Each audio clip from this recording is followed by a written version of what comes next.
A veces, la vida cambia en menos de un minuto. En mi caso, fue en los 20 segundos que tardó el ascensor en subir del primer al séptimo piso. Subí con las bolsas del mercado, pensando en mi nieta y en el guiso que haría para la cena. Todo era normal, rutinario, casi aburrido, hasta que el ascensor se detuvo en el cuarto piso y entró mi vecino nuevo, Sergio Vidal, un hombre de unos 50 años, tranquilo, de voz suave, que siempre me saludaba con educación. Pero esa tarde no me miró a los ojos. Tenía la respiración agitada y las manos le temblaban. Mientras el ascensor volvía a cerrarse, me entregó discretamente un pequeño papel doblado en 4 partes. Sus dedos rozaron los míos y supe que algo no estaba bien. Levanté la vista para preguntarle qué ocurría, pero él solo movió los labios y me susurró: «No diga nada». Abrí la nota sin pensar. Decía: «Finge que estás enferma y sal de aquí rápido». Me quedé paralizada. Mi primer impulso fue reírme, creer que era una broma absurda, pero entonces vi su rostro, pálido, tenso, como el de alguien que sabe que el peligro está demasiado cerca. Mi corazón empezó a latir con fuerza. No entendía nada, pero algo dentro de mí me gritó que confiara. Me llevé la mano al pecho y fingí un mareo. «Ay, Dios mío», dije tambaleándome. «No me siento bien». Sergio presionó el botón de emergencia. El ascensor se detuvo entre pisos y con un esfuerzo logró abrir parcialmente la puerta. «Salga, señora Graciela», susurró con firmeza. «Ahora». Y eso hice. Salí temblando, con las bolsas cayendo al suelo. Me apoyé en la pared del pasillo mientras él quedaba adentro, sosteniendo la puerta. Cuando nuestras miradas se cruzaron por última vez, entendí que no era un juego. Había miedo verdadero en sus ojos. Pero antes de continuar, quiero hacerte una invitación muy especial. Suscríbete al canal y deja tu me gusta. Esto me ayuda a ver que me apoyas y disfrutas de mis historias. Y comenta aquí abajo desde qué ciudad nos estás viendo. Ahora continuemos. Minutos después, las sirenas comenzaron a llenar la calle. El ruido venía del estacionamiento y el eco subía por los muros del edificio. Desde mi ventana vi llegar patrullas y una ambulancia. Los vecinos empezaron a salir de sus departamentos, alarmados. Alguien gritó que el ascensor estaba detenido entre pisos. Alguien más dijo que había sangre. No entendía nada. Quise bajar, pero mis piernas no respondían. Me senté en el pasillo, tratando de procesar lo ocurrido. Sergio, la nota, el miedo en su rostro. ¿Qué había querido evitar? ¿Qué sabía que yo no? Un agente golpeó mi puerta unos minutos después. «¿Usted es la señora Graciela Montoya?», preguntó con tono urgente. «Sí, oficial». «¿Qué sucede? ¿Conocía al señor que estaba en el ascensor con usted?». Mi corazón se detuvo. «¿Qué le pasó?». «Fue encontrado sin vida cuando llegaron los paramédicos. Sentí un vacío en el estómago». «¿Cómo que sin vida? Si acabo de hablar con él». El policía bajó la mirada. Al parecer, alguien lo atacó. Esa noche no pude dormir. Cada vez que cerraba los ojos, veía su mirada. Pensaba en esa nota y en cómo, de no haberle hecho caso, habría sido yo quien quedara allí. Encendí la lámpara. Abrí la nota una y otra vez, como si las letras fueran a cambiar. El papel estaba manchado de sudor. En el reverso había algo escrito con tinta azul muy tenue. «No confíe en nadie del edificio». Sentí un escalofrío recorrerme el cuerpo. ¿Cómo era posible? Vivo aquí desde hace más de 30 años. Conozco a todos. A Marta, la del quinto, que siempre me pide azúcar. A los hermanos Díaz, que se pasan el día discutiendo. A mi nuera, Claudia, que vive en el huerto con mi hijo. Me congelé.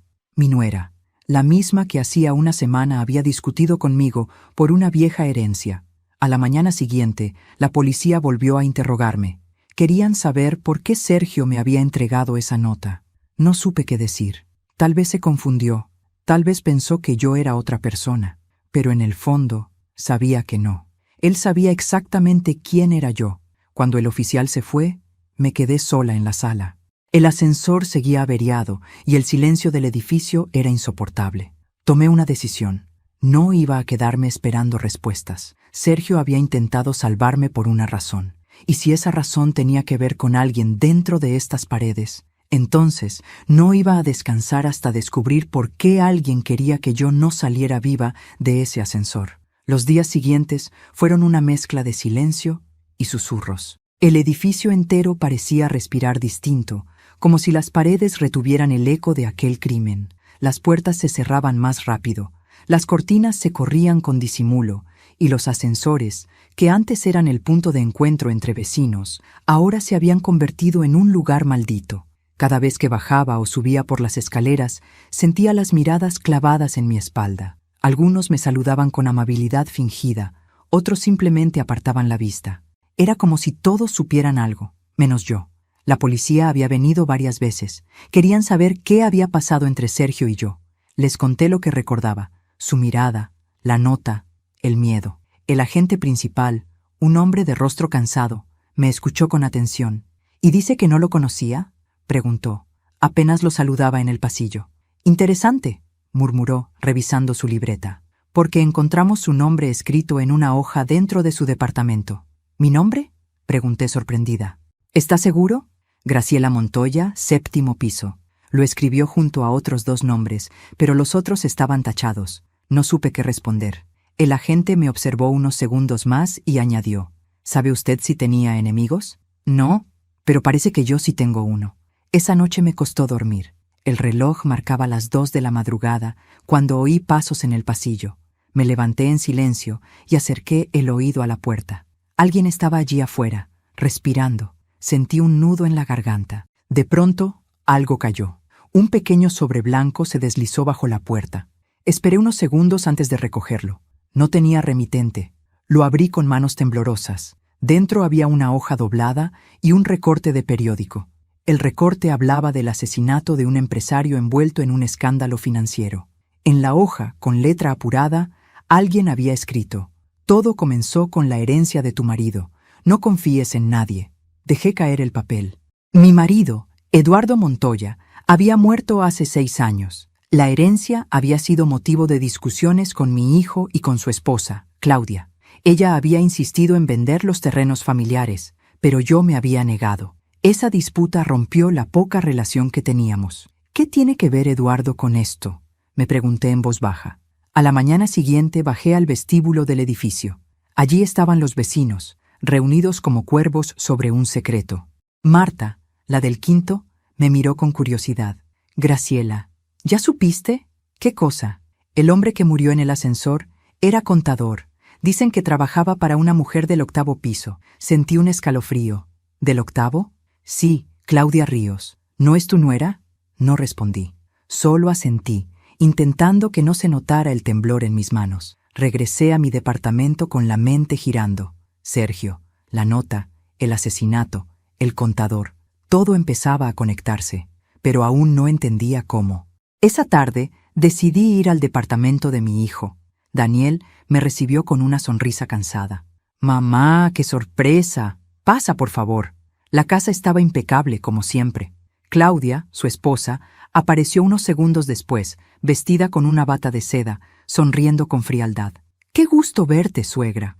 ¿A qué debemos el honor? Solo quería saber si supieron algo de lo del ascensor», respondí, midiendo mis palabras. «Terrible, sí», dijo ella, fingiendo horror.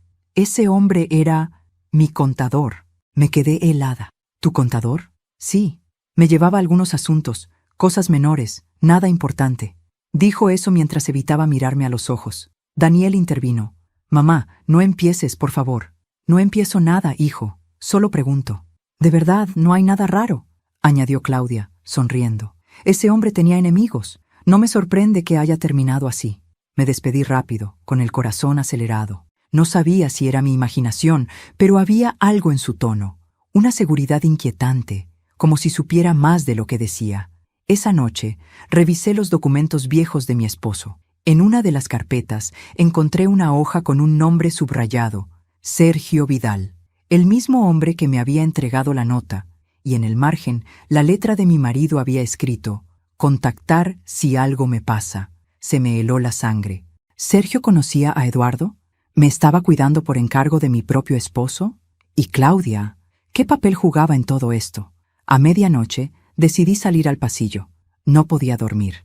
Al llegar al ascensor, vi algo que me heló la sangre. La puerta estaba abierta, aún con las manchas secas del día del crimen. En el suelo, una pequeña mancha de tinta azul. la misma tinta de la nota que Sergio me había entregado. Miré hacia arriba, hacia el piso 8, y por un instante juraría haber visto la sombra de una mujer observándome desde el pasillo superior. Una sombra alta, quieta, con una bata de seda idéntica a la de Claudia. Me retiré despacio, cerré la puerta de mi departamento y aseguré la cerradura. Me senté en la oscuridad sin poder dejar de pensar. La nota, el recorte, el nombre de mi esposo, la conexión con Sergio, todo apuntaba a una verdad que apenas empezaba a asomar. Y aunque el miedo me paralizaba, dentro de mí crecía otra cosa, una sospecha que dolía más que el terror. Porque si Sergio había sido mi protector, entonces la amenaza debía venir de alguien que yo amaba. Pasaron 3 días desde la última vez que dormí bien. Desde que supe que el nombre de Sergio Vidal estaba escrito en los papeles de mi difunto esposo, no podía apartar su rostro de mi mente. Esa mirada desesperada, esa nota escrita con tinta azul, esa advertencia que me salvó la vida, ya no era coincidencia. Era un mensaje que venía del pasado, de un pasado que alguien intentaba borrar. El edificio entero parecía mirarme distinto. En el ascensor, ahora reparado, nadie decía una palabra. Todos bajaban la vista, fingiendo que no sabían nada. Pero yo los observaba, a Marta, que cada día pasaba más tiempo espiando por la mirilla, a los hermanos Díaz, que se habían vuelto amables de repente, casi serviles, y sobre todo a Claudia, que cada vez que me cruzaba fingía cordialidad, pero no podía ocultar ese brillo nervioso en los ojos. Sabía algo, lo sentía. Decidí ir al cuarto de mantenimiento del edificio, donde estaban las cámaras de seguridad.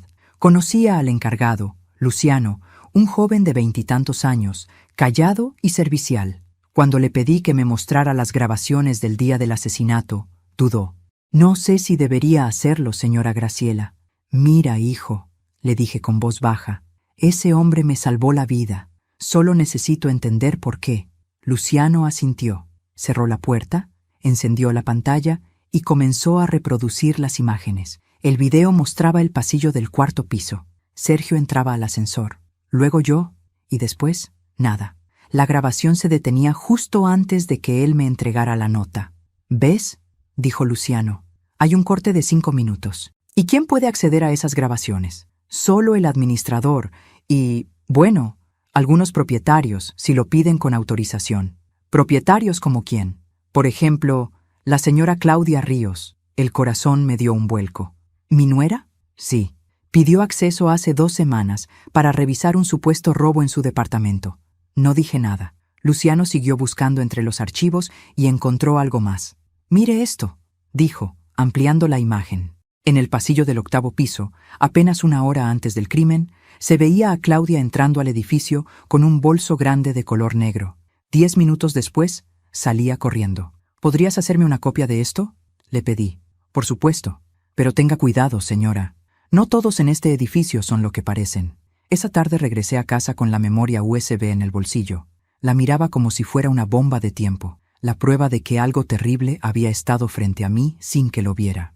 Encendí la computadora y revisé la grabación una y otra vez. Ahí estaba Claudia, su andar apresurado, su rostro oculto tras unas gafas oscuras, el bolso presionado contra su cuerpo.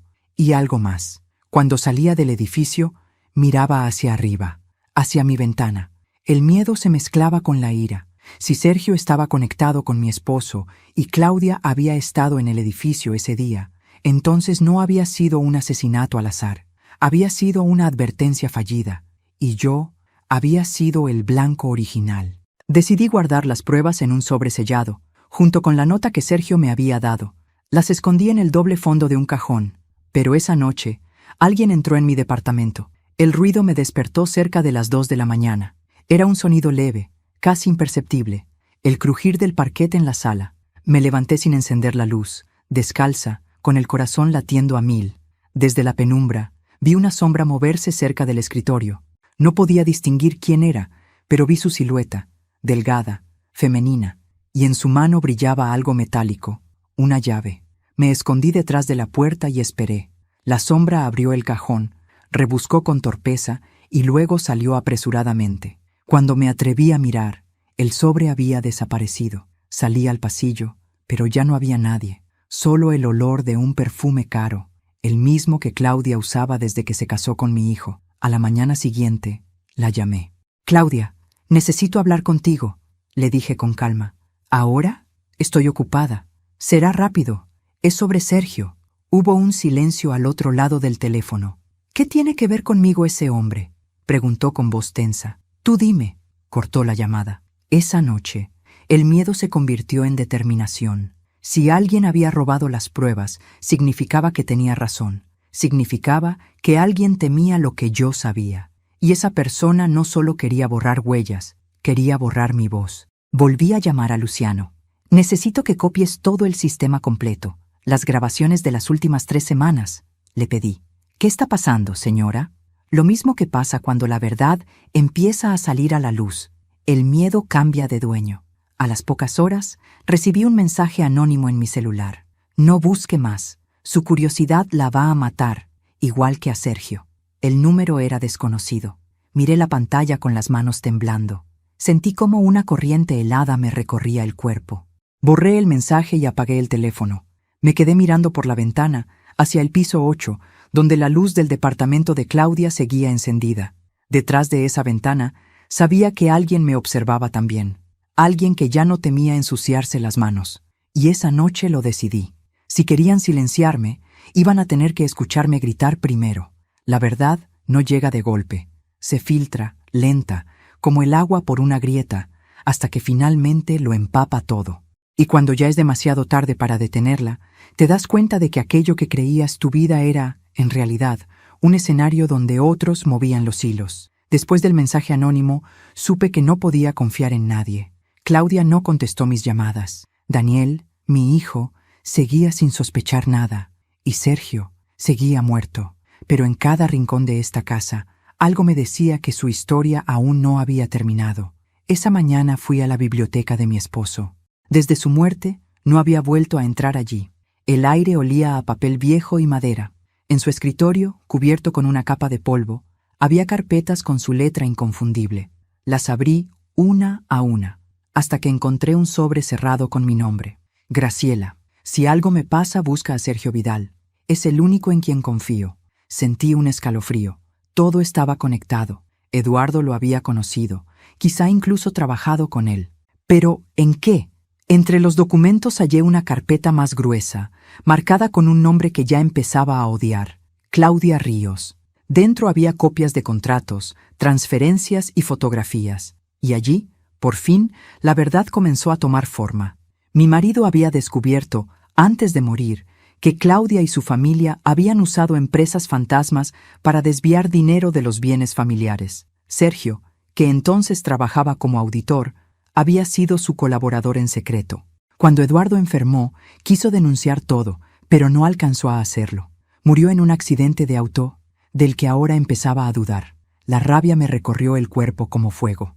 Durante años había creído que la muerte de mi esposo fue un golpe del destino.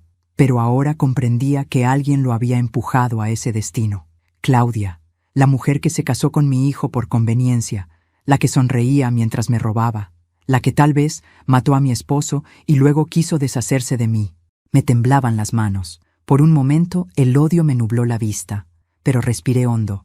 Si algo aprendí en la vida es que la furia sin inteligencia es un arma que se dispara sola, y yo no iba a cometer ese error. Llamé a Luciano. «Necesito tu ayuda otra vez, hijo». «¿Encontró algo?», preguntó. «Demasiado, pero no puedo probarlo sola». Le pedí que viniera esa noche. Trajo su computadora y revisamos juntos las copias de seguridad del sistema. «Mire esto», dijo ampliando una de las grabaciones. La noche anterior al asesinato, alguien entró a la oficina del administrador. «¿Puedes acercar más?». Luciano ajustó la imagen. El rostro de Claudia apareció nítido, iluminado por la pantalla del computador. Sacaba un USB y lo reemplazaba por otro idéntico. «Está alterando las grabaciones», susurró él. «Y no solo eso», dije. «Está borrando su propio rastro». Pasé el resto de la noche sentada en la sala, con las luces apagadas, mirando la ventana iluminada del 8º piso. Claudia todavía no sabía que yo tenía las pruebas que necesitaba, y eso me daba una pequeña ventaja. El problema era Daniel. Mi hijo seguía defendiéndola ciegamente. A la mañana siguiente lo cité para hablar. «Hijo, Necesito que me escuches sin interrumpirme. Mamá, otra vez con eso. Daniel, dije con firmeza, tu padre no murió en un accidente. Lo vi palidecer. ¿Qué estás diciendo? Tengo pruebas, documentos. Tu esposa estaba involucrada en un fraude, y el hombre que murió en el ascensor era parte de esa trama. Basta, mamá, gritó, levantándose. No inventes locuras. No inventó nada. Ella sabía que Sergio iba a hablar, por eso lo mataron. ¿Ella? Estás delirando. Me miró con furia, pero en el fondo vi algo distinto. Miedo. Miedo a que fuera verdad. Esa noche me llamó Claudia. ¿Qué le dijiste a Daniel? Preguntó con voz baja, contenida. Solo la verdad. Deberías tener cuidado, suegra. La gente que remueve el pasado a veces termina enterrada con él. ¿Es una amenaza? No, es un consejo. Y colgó. Me quedé mirando el teléfono, temblando. Era la primera vez que mostraba su verdadero rostro. Ya no se molestaba en fingir. A medianoche bajé al buzón y encontré un sobre con la misma tinta azul que la nota del ascensor. Dentro, una sola frase. No la enfrente sola. Esperé mi señal. El corazón me dio un vuelco. La letra era la misma de Sergio. ¿Era posible? ¿Podía estar vivo? Subí corriendo, con el sobre apretado contra el pecho. Si Sergio había sobrevivido, significaba que todo aún podía cambiar. Y si no, alguien estaba siguiendo su plan por él. Esa noche no dormí. El miedo ya no era miedo, era combustible. El dolor se había convertido en estrategia, y por primera vez en mucho tiempo dejé de ser la víctima. Tomé los documentos de mi esposo, las grabaciones de Luciano y la nota. Lo puse todo en una carpeta roja y escribí una frase encima. La verdad no se esconde, se espera. Guardé la carpeta en un lugar seguro. Sabía que Claudia no se quedaría quieta. Sabía que vendría por mí. Y cuando lo hiciera, la iba a estar esperando. Cuando una mujer ha sido traicionada muchas veces, aprende a sonreír incluso mientras cava la trampa. Y yo llevaba toda una vida aprendiendo. La carta con la letra de Sergio me dio el impulso que necesitaba. No la enfrente sola. Espere mi señal. Esa fue la frase que me mantuvo en pie. No sabía si venía de él o de alguien que seguía su rastro, pero el mensaje era claro. No debía precipitarme. Pasé los días siguientes planificando. Había que hacerlo con calma, sin levantar sospechas, porque si algo caracterizaba a Claudia, era su habilidad para fingir. Sabía manipular, sabía mentir y, sobre todo, sabía esconder el miedo. Decidí organizar una cena familiar. Era algo que no hacía desde antes de la muerte de Eduardo. Llamé a Daniel con la voz más dulce que pude fingir. Hijo, hace tiempo que no cenamos juntos. Quisiera invitarlos. ¿Estás segura, mamá? Claudia no sabe si... Dile que será una cena tranquila, solo familia. Está bien, le diré. Cuando colgué, respiré hondo. Tranquila, pensé. Justamente eso no será. Antes de continuar, dime aquí en los comentarios qué te está pareciendo esta historia hasta ahora y qué harías tú en mi lugar. No te vayas del video, porque lo que viene a continuación te pondrá la piel de gallina. Ahora, continuemos. Esa noche, me senté frente a la mesa y observé cada detalle.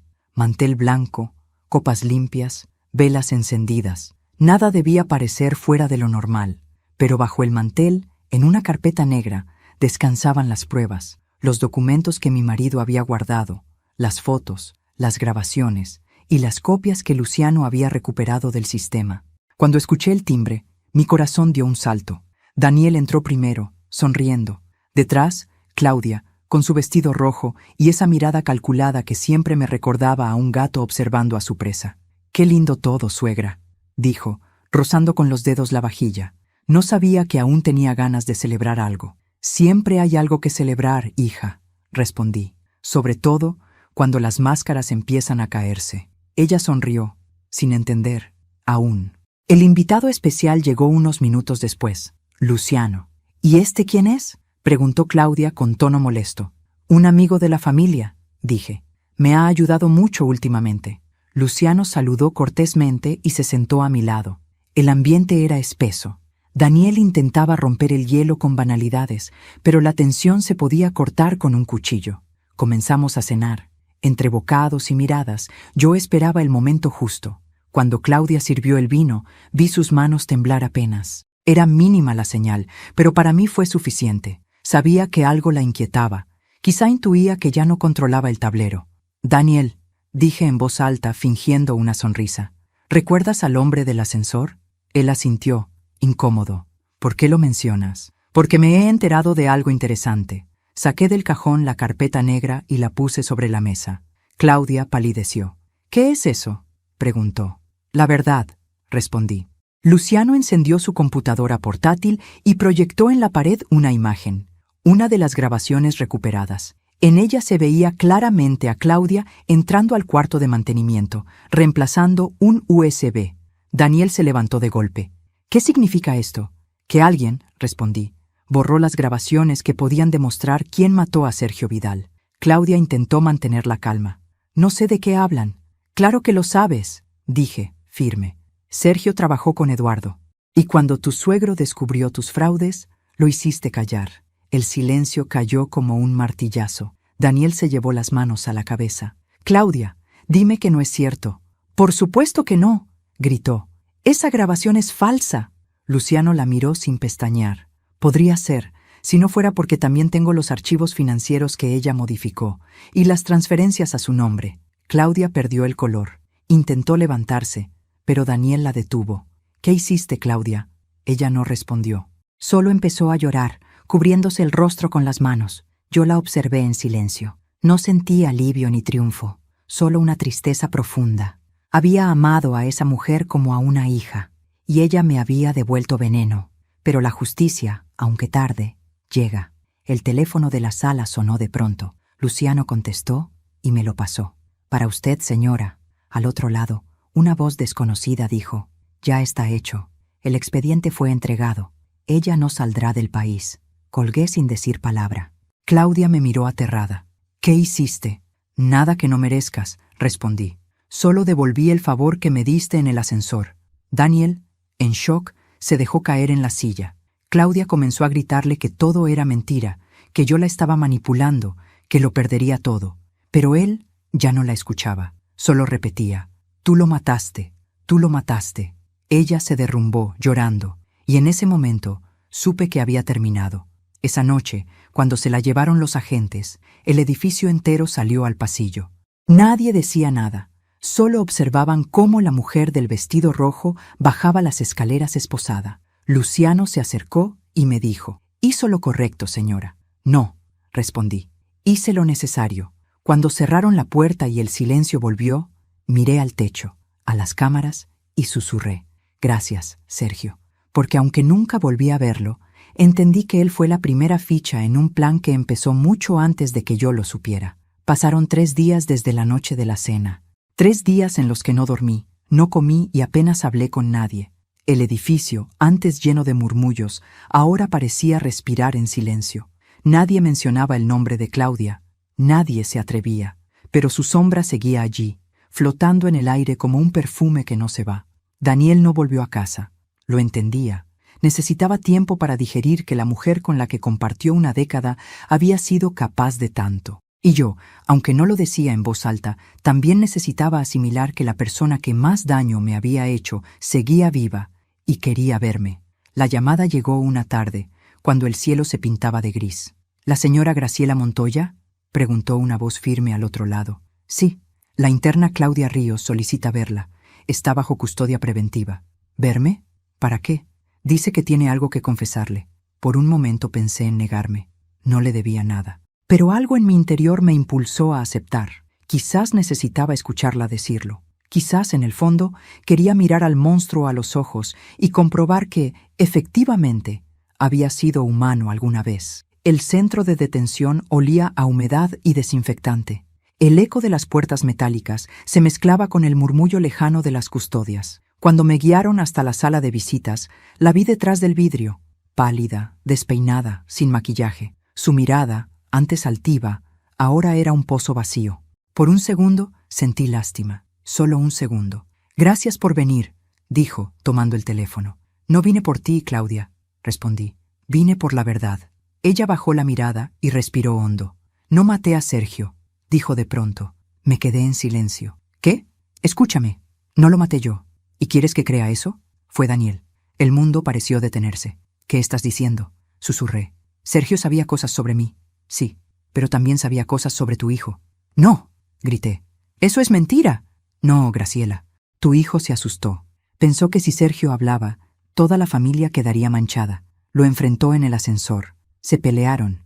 El golpe fue más fuerte de lo que esperaba. Yo llegué después. Me quedé paralizada. ¿Por qué inventar eso ahora? Porque no me conviene morir sola, respondió mirándome con un brillo helado en los ojos. La custodia golpeó la puerta, pero pedí unos minutos más. Necesitaba entender si lo que acababa de oír era una mentira más o la pieza que faltaba del rompecabezas. Claudia continuó con la voz casi temblorosa. Yo intenté cubrirlo, borré las grabaciones, manipulé los archivos, pero todo fue por él, Graciela, no por mí. ¿Y por qué confesar ahora? Porque él no tardará en hundirte a ti también. Lo conozco, es débil, no soportará la culpa. Me quedé mirando su rostro. No había lágrimas, ni remordimiento, solo una calma inquietante, la de alguien que sabe que su última carta aún puede causar estragos. ¿Por qué me citaste, Claudia?, pregunté al fin. Porque quiero un trato, dijo. Si me ayudas a salir, prometo entregarte algo que tu esposo dejó antes de morir. ¿De qué hablas? De una grabación. Eduardo sabía que algo iba a pasar, y la dejó conmigo. ¿Una grabación? Sí, pero si no salgo de aquí, nadie la verá jamás. La miré en silencio. Sabía que podía ser un engaño, otra manipulación más, pero también sabía que Claudia nunca decía algo sin un propósito. ¿Dónde está?, pregunté. Ella sonrió. Ah, no, querida. Primero quiero mi libertad. Luego te daré el resto. El guardia abrió la puerta. Tiempo terminado. Claudia colgó el teléfono, se levantó y antes de irse me dijo, sin mirarme: si crees que ganaste, estás equivocada. Tu familia sigue manchada. Sergio solo destapó la mitad. Regresé a casa con la mente en guerra. Su historia era absurda, pero había algo en su tono, una verdad escondida entre mentiras. Daniel no respondía a mis llamadas, y en el fondo, un miedo horrible empezó a crecer. ¿Y si Claudia no mentía? ¿Y si mi hijo realmente había estado allí, en ese ascensor? Busqué la carpeta con las pruebas, las fotos, los registros. Había olvidado un detalle. En una de las imágenes del ascensor, justo en el reflejo del acero pulido, se veía una sombra, alta, masculina. Y no era Sergio, tampoco era yo. Esa noche, antes de dormir, me miré al espejo. Mi rostro estaba cansado, pero mis ojos seguían firmes. Si mi hijo tiene parte en esto, me dije, lo descubriré. Y si no, entonces Claudia pagará por el último engaño de su vida, porque la verdad, tarde o temprano, siempre exige su sacrificio. Hay silencios que pesan más que cualquier palabra, silencios que no son pausa, sino sentencia. Y desde la visita a la cárcel, el silencio de mi hijo Daniel se convirtió en el sonido más insoportable de mi vida. No volvió a llamarme, no respondió mis mensajes, ni siquiera vino a buscarme. Durante días, viví entre dos certezas que se peleaban en mi cabeza. Una parte de mí creía que su silencio era culpa, y la otra, que era miedo. Miedo de lo que yo pudiera saber. La verdad empezó a desmoronarse frente a mí poco a poco, como una pared que lleva años agrietándose hasta que de pronto se cae. Las pruebas, los nombres, las miradas y la grabación del ascensor. No sé cuántas veces la vi, pero cada vez que lo hacía, una parte de mí se moría un poco más. En el reflejo del acero, detrás de Sergio, se veía una silueta, alta, masculina. No era nítida, pero había algo en su manera de moverse, en la curva de los hombros, en la forma en que inclinaba la cabeza, algo que me resultaba demasiado familiar. Detuve la grabación, amplié la imagen, y lo supe. Era Daniel. El corazón me latió tan fuerte que sentí que me iba a romper el pecho. No podía respirar. Por un momento pensé que el alma se me saldría por la boca. Claudia no había mentido. Al menos, no del todo. Esa noche, la casa se sentía más fría que nunca. Me quedé despierta en la sala, con las luces apagadas, mirando la lluvia golpear los vidrios. Cada gota que caía me recordaba una mentira, una traición, una palabra que preferí no escuchar cuando todavía podía hacerlo. Cuando Daniel era niño, siempre venía a mi cama cuando tenía pesadillas. Se acurrucaba a mi lado y me decía: «Mamá, no dejes que me lleve el hombre de los ojos oscuros». Y yo le acariciaba el cabello y le susurraba: «Mientras yo respire, nadie te hará daño». Esa noche me di cuenta de que yo no había podido cumplir esa promesa. No lo protegí del mundo. Y, peor aún, No lo protegí de sí mismo. Cerca del amanecer sonó el timbre. Me sobresalté. Fui hasta la puerta con el corazón desbocado. Cuando la abrí, Daniel estaba ahí, despeinado, ojeroso, con la mirada perdida. Parecía no haber dormido en días. «Mamá», dijo con un hilo de voz, «necesito hablar contigo». Por un instante, quise cerrarle la puerta, no porque no quisiera verlo, sino porque no sabía si tenía la fuerza para escucharlo. Pero al final, el amor puede más que la rabia. «Pasa», susurré. Se sentó en el sofá, con las manos entrelazadas. Ninguno de los dos habló durante varios minutos. Solo se escuchaba el tic-tac del reloj, marcando la distancia entre lo que fuimos y lo que ya no seríamos. «Claudia te dijo algo, ¿verdad?», preguntó al fin. «Sí, y quiero escucharlo de ti». Guardó silencio. Respiró hondo. Me miró con los ojos enrojecidos. Fue un accidente. Esa frase, tan corta, me destruyó. Me hundí en la silla. Quise creer que lo había oído mal, pero no. Daniel se llevó las manos al rostro. «Sergio vino a buscarme», dijo entre sollozos. «Me dijo que tenía pruebas, que iba a revelar todo lo que Claudia estaba haciendo, que si no cooperaba, iba a arruinar mi carrera, mi nombre, todo». «¿Y tú qué hiciste?» Fui a enfrentarlo.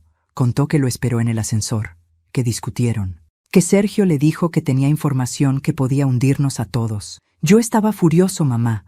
No sabía qué hacer.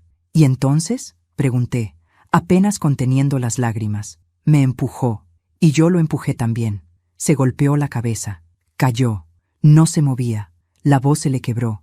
Yo lo escuchaba, paralizada, como si no fuera mi hijo quien hablaba, como si de pronto estuviera frente a un desconocido. «Llamé a Claudia», continuó. «Ella vino enseguida. Me gritó, me dijo que me calmara, que ella se encargaría». «¿Y qué hizo?». «Me hizo salir del lugar. Dijo que se ocuparía de todo, que nadie debía saberlo». Cerré los ojos. Recordé la sangre en el suelo del ascensor, la nota de Sergio, el miedo en su mirada, el reflejo metálico, la sombra detrás. Todo encajaba. «¿Y por qué no me lo dijiste antes?», pregunté, con la voz temblorosa. «Porque tenía miedo, mamá. Miedo de perderte». «Ya me perdiste, hijo». Las palabras salieron sin pensarlas, y me dolieron tanto como a él. Daniel se desplomó en el sofá, llorando. Yo lo miraba, sin saber si abrazarlo o gritarle. Tenía enfrente al niño que alguna vez fue mi orgullo, mi razón de vivir, y al mismo tiempo, al hombre que había destruido lo poco que me quedaba de fe. El amanecer empezó a teñir la sala de un color triste. Nos quedamos en silencio largo rato. Solo el sonido de su llanto llenaba el aire. Finalmente, dijo algo que me desarmó. «No sé si Dios podrá perdonarme, pero quiero que tú lo hagas». Me quedé mirándolo. Él esperaba una respuesta, pero no se la di enseguida. El perdón, qué palabra tan grande. Fácil de decir cuando no se ha perdido nada, pero cuando se ha perdido todo, pesa como una piedra en el pecho. «No puedo prometerte eso», le dije, «pero puedo intentarlo». Se levantó y me abrazó. Sentí su cuerpo temblar contra el mío, como cuando era pequeño y tenía fiebre. Por un instante volví a ser su madre, solo su madre, sin juicios, sin rabia, sin miedo. Pero en algún rincón de mi alma, una voz susurraba que el amor no debía cegarme otra vez, porque si lo amaba de verdad, debía dejarlo enfrentar lo que hizo. Nos separamos en silencio. «Claudia te manipuló», le dije, «pero eso no te absuelve». «Lo sé», susurró, «y por eso voy a entregarme». «¿Qué?». «Ya hablé con un abogado. Quiero confesar. No puedo seguir viviendo con esto». Me temblaron las piernas. «No lo hagas. Tengo que hacerlo, mamá. Tú me enseñaste que los errores no se esconden, se enfrentan. No así. No hay otra forma». Sus ojos estaban llenos de lágrimas, pero también de una paz que no había visto en años, y entendí que ya no podía detenerlo. Esa noche, después de que se fue, la casa volvió a quedar en silencio. Un silencio nuevo, distinto. No era el de la culpa ni el de la tristeza. Era el silencio previo al juicio final. Me senté frente al retrato de Eduardo, mi esposo. Le hablé en voz baja, como si pudiera escucharme. «Viejo, él va a entregarse. Dice que quiere hacerlo por dignidad». En la penumbra, el rostro de Eduardo parecía mirarme con una mezcla de compasión y serenidad. Cerré los ojos y por un instante sentí su voz. «No destruyas a tu hijo, Graciela. Déjalo que se salve por su propia culpa. Lloré con toda el alma, porque entendí que el amor de una madre no se mide por cuánto protege, sino por cuánto deja ir. A la mañana siguiente el teléfono sonó. Era el agente del caso. Señora Montoya, encontramos algo que debería escuchar. Me presenté en la comisaría. En una pequeña sala me mostraron una grabación recuperada del archivo de Claudia. Cuando la reprodujeron, la voz de Eduardo llenó la habitación. Si estás escuchando esto, Graciela, es porque todo salió mal. Claudia no es lo que aparenta. Pero si algo me pasa, no busques venganza. Cuida a Daniel. Él no es malo. Está ciego. No permitas que el odio lo hunda más de lo que ya está. Si alguna vez te toca elegir entre la verdad y tu hijo, elige salvar su alma. Me tapé la boca para no gritar. Las lágrimas me nublaron la vista. Eduardo había sabido. Había visto venir la tormenta y aún así intentó salvarnos a todos. Regresé a casa con el alma hecha pedazos. En la puerta me esperaba Daniel, sus ojos hinchados, la mirada resignada. «Ya lo decidí, mamá», dijo. «Voy a entregarme». No puedo seguir huyendo. No quiero que mi vida sea una mentira más». Nos abrazamos en silencio. Sentí su corazón golpear contra el mío, desesperado, y supe que no había marcha atrás. «Hagas lo que hagas», le dije al oído. «Hazlo con dignidad». Se apartó, me besó la frente y se fue. Lo vi caminar por el pasillo sin volver la vista atrás. Y en ese instante entendí que a veces el amor más puro consiste en dejar que los hijos paguen por sus propios errores. Esa noche, la lluvia volvió. El sonido del agua contra los vidrios era como una melodía triste, pero serena. Encendí una vela y me senté frente al retrato de Eduardo. «Lo cuidé, viejo», le dije, «como me pediste, pero también lo dejé ir».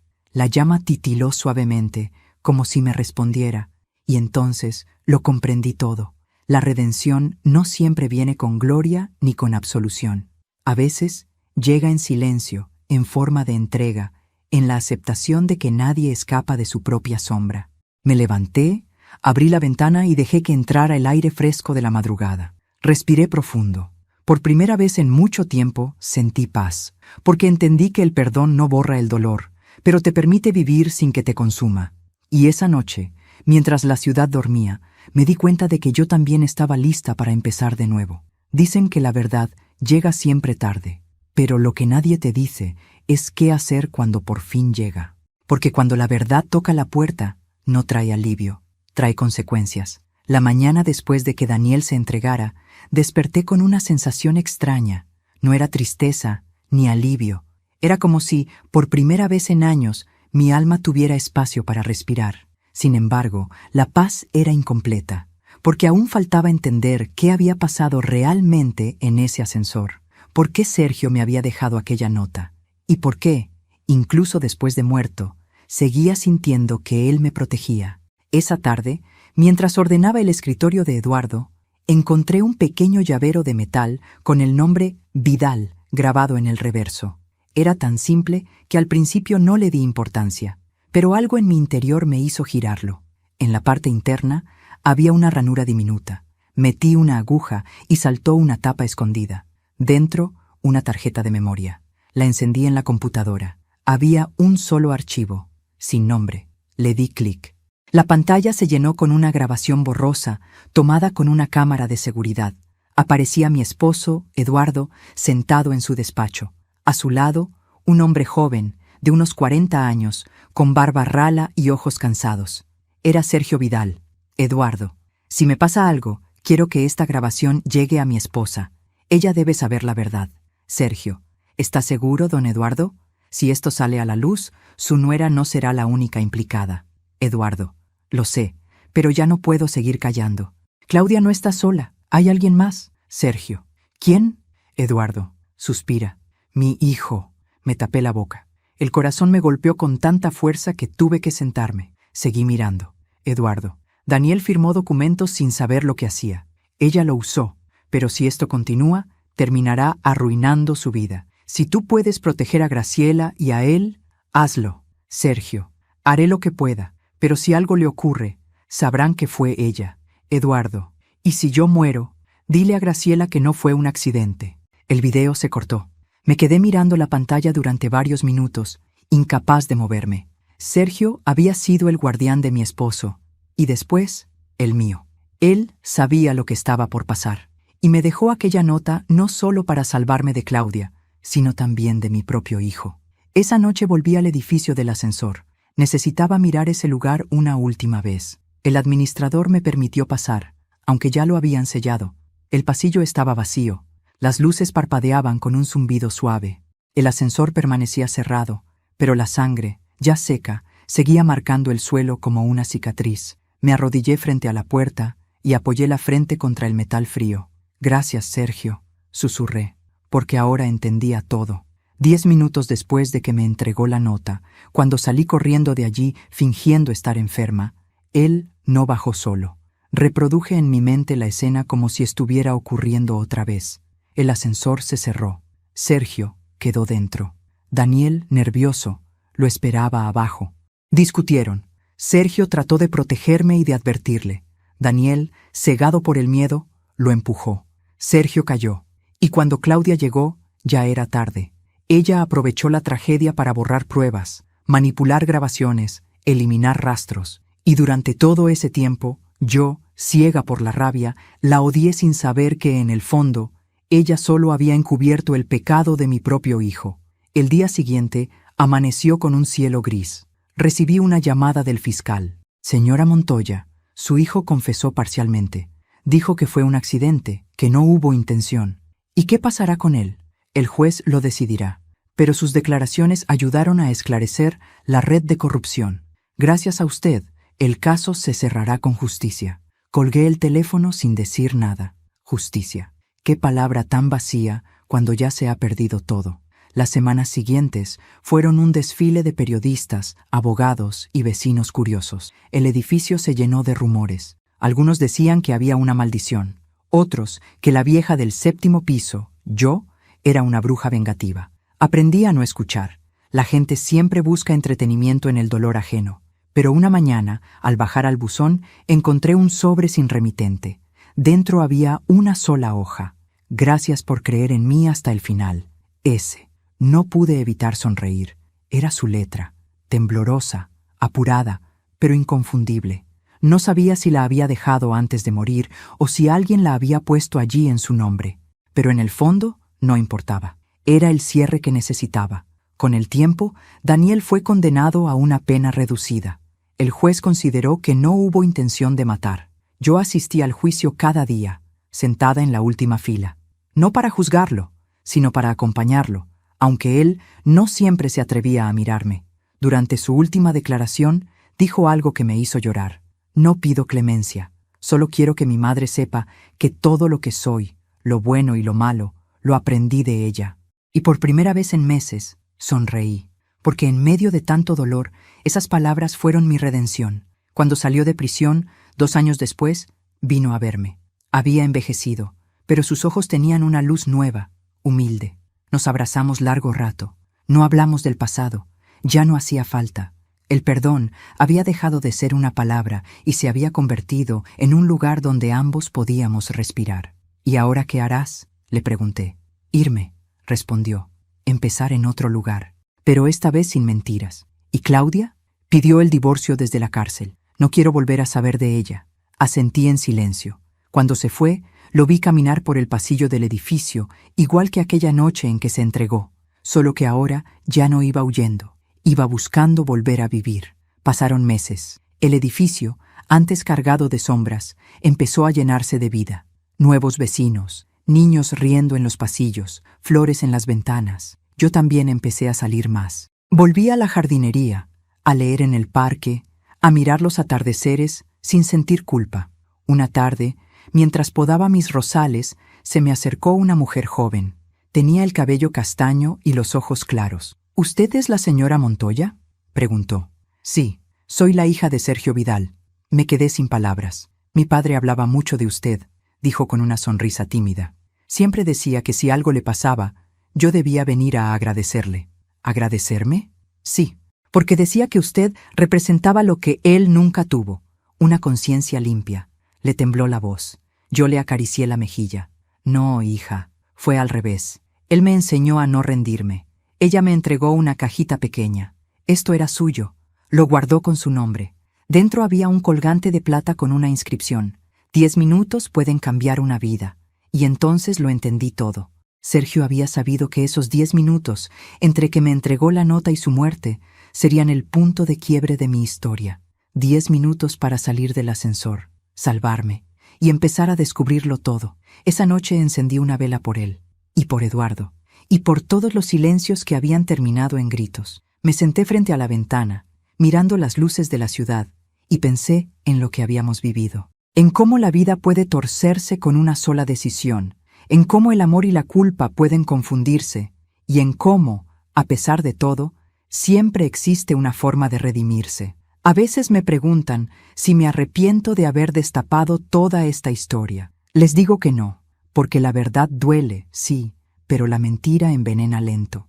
Y prefiero una herida limpia que una vida podrida de secretos. Mi hijo ahora vive lejos, me llama cada semana. Tiene una voz distinta, más tranquila, más serena. A veces me envía cartas, siempre firmadas igual: tu hijo, el que aprendió a decir la verdad. Y cada vez que las leo, siento que, de algún modo, también Eduardo y Sergio descansan en paz. Hoy, mientras escribo estas últimas líneas, el sol entra por la ventana. El ascensor del edificio vuelve a funcionar. Ya nadie le teme. A veces escucho a los niños jugar cerca de él, reír sin saber todo lo que ese lugar ocultó alguna vez. Yo los miro desde mi balcón, con una taza de té caliente en las manos, y pienso que quizás la vida sea eso, un ascensor que sube y baja, llevándonos por momentos que creemos eternos, hasta que alguien nos deja una nota que cambia el rumbo. Sonrío, cierro los ojos y susurro: gracias, Sergio. Gracias, Eduardo. Gracias, vida. Porque 10 minutos después, entendí que no se trata de cuánto dolor podamos soportar, sino de cuánto amor somos capaces de conservar después de perderlo todo. Dicen que cuando una mujer llega a cierta edad, ya no teme a nada. No es verdad. Solo aprende a temer de otra forma. Ya no teme al dolor ni a la soledad. Teme a olvidar quién fue. Yo, Graciela Montoya, pasé por la oscuridad más profunda que una madre puede imaginar. Vi morir a un hombre bueno. Descubrí la traición en mi propia casa. Y entendí que el amor, ese que creemos eterno, también puede volverse un arma si se usa mal. Durante años pensé que la vida me había quitado demasiado, pero ahora sé que en realidad me estaba devolviendo lo esencial: la verdad, aunque duela, la libertad, aunque tarde, y la paz, aunque llegue en silencio. El perdón no significa olvidar, significa recordar sin que el recuerdo te destruya. Y cuando logras eso, cuando puedes mirar atrás sin rencor, entonces, por fin, la vida te devuelve la sonrisa. A veces me despierto en la madrugada y me quedo mirando la ventana. El edificio duerme. Las luces del ascensor parpadean suavemente y pienso que, en algún lugar, Sergio y Eduardo siguen velando por mí. Quizá también sonríen, sabiendo que su sacrificio no fue en vano. Mi hijo, Daniel, ahora vive lejos. Nos escribimos cartas cada semana. No hay reproches, solo palabras simples, humanas, sinceras, porque aprendimos, los dos, que la verdad, por cruel que sea, une más que cualquier mentira bien dicha.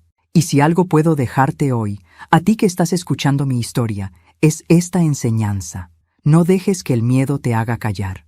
No permitas que la culpa de otros te robe la voz. Y sobre todo, no confundas amor con obediencia. El amor verdadero nunca te obliga a renunciar a ti misma. A veces basta una nota, un gesto o un simple «finge que estás enferma» para cambiar el rumbo de toda una vida. Y aunque el pasado no se puede reescribir, sí se puede aprender a contarlo sin lágrimas. Y ahora, antes de despedirme, quiero hacerte una invitación muy especial. Suscríbete al canal si aún no lo has hecho y deja tu me gusta si esta historia tocó tu corazón. Eso me ayuda a ver que me acompañas, que me escuchas y que no camino sola en este viaje de memorias y cicatrices. Y por favor, comenta aquí abajo desde qué ciudad nos estás viendo. Me encantará leerte, saber desde dónde llega tu voz, porque cada historia, cada comentario, es una prueba de que todavía hay personas que sienten, que lloran y que creen en la fuerza de la verdad. Soy Graciela Montoya y esta fue mi historia, una historia de dolor, redención y amor verdadero. Gracias por escucharme. Gracias por quedarte hasta el final. Y recuerda, la verdad puede tardar, pero siempre llega.